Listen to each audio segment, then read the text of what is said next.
I'm going to show you how to create a 3-light setup with some very basic flash equipment.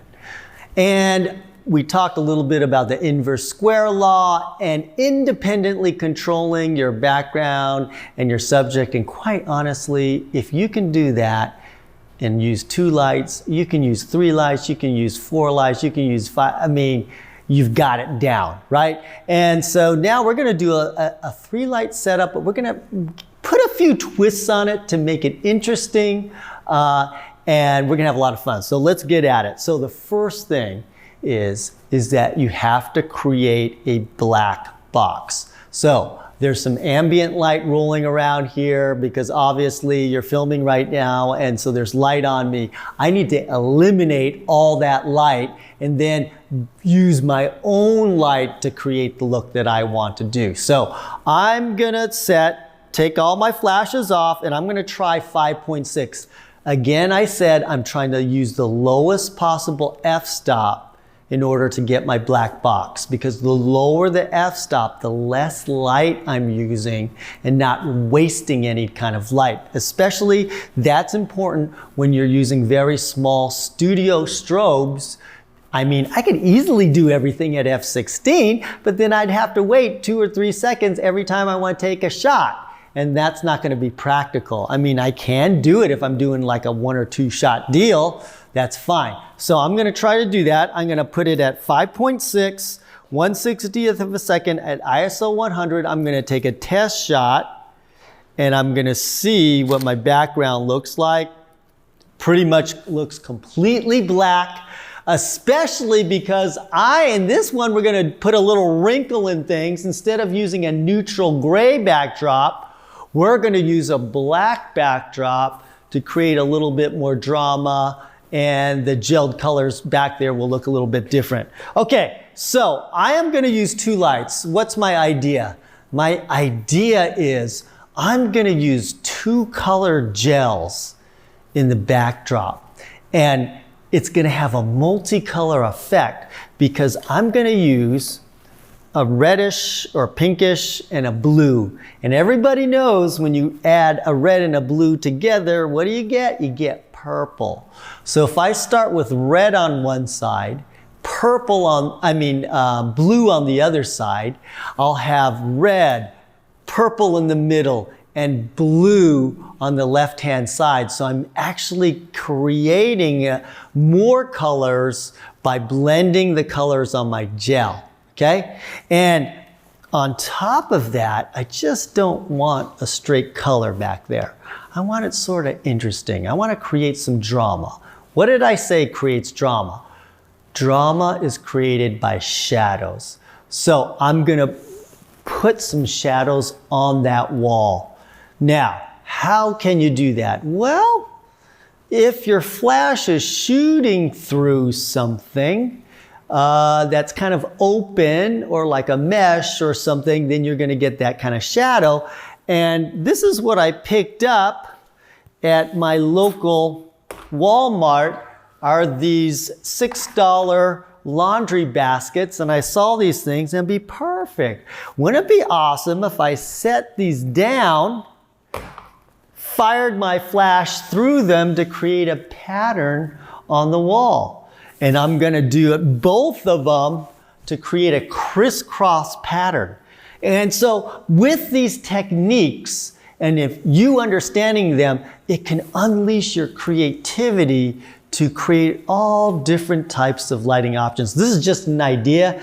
I would love to see what you guys are doing with the same sort of ideas and what you do. So again, we are at 5.6, ISO 100. My flash chart says I should be at 1/8 power at 6 feet away. So again, I'm going to do that same technique.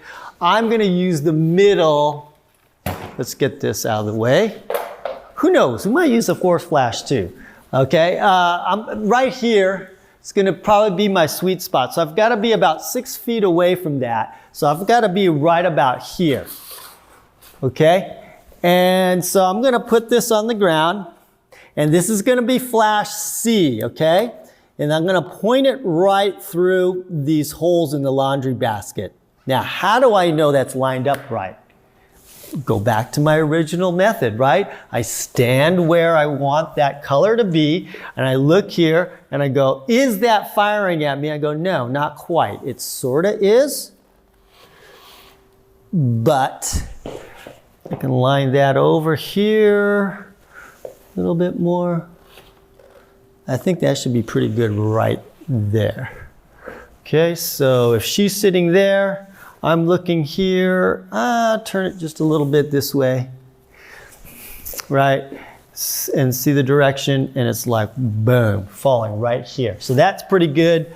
It's about 6 feet away. We're pretty good. So now I'm gonna take my other laundry basket, and I'm gonna do the same thing and line up my other flash. I have to make sure that these are on different groups, right? So I said this one is what is this one, B? What do I have here? This one is C, okay? And then this one here is gonna be B.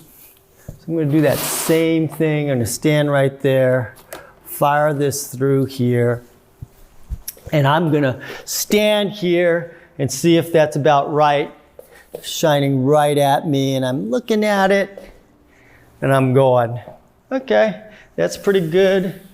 That's about 6 feet away. This one's pretty good. We should be lined up, okay? I'm gonna do a little test shot.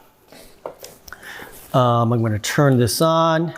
I'm gonna turn A off for right now. I've got B on 1/8 power and C on 1/8 power. This is a lot darker background than that gray. So I'm starting where my flash guy said I should be. But again, you might need to make adjustments, but at least you know where to start, okay? So I'm gonna kind of focus on this right here, right, fire that, have that go off. That looks a bit dark because of that backdrop there. So what I'm gonna do, I can see it, but that darkness there did take away a lot of light. So I'm gonna bump this up so it could be a lot brighter. And I'm gonna put it at, just for the heck of it, why not put it at half power? And so you can hear the beep. This is why I like putting my flashes with an audio beep, because I can know when I hear the beep, I can keep going. I'm ready, because that beep indicates that it's at full power for me, okay? So I'm gonna put this up at 1/2 power, and I'm gonna make the adjustments, and I'm gonna fire it. Oh man, dude, that looks perfect. I'm right on right there, I love that, okay? Oh gosh, that looks great. Okay, so again, you're gonna have to make adjustments depending on what your background is. If it's kind of gray and neutral, my chart will probably work perfectly for you.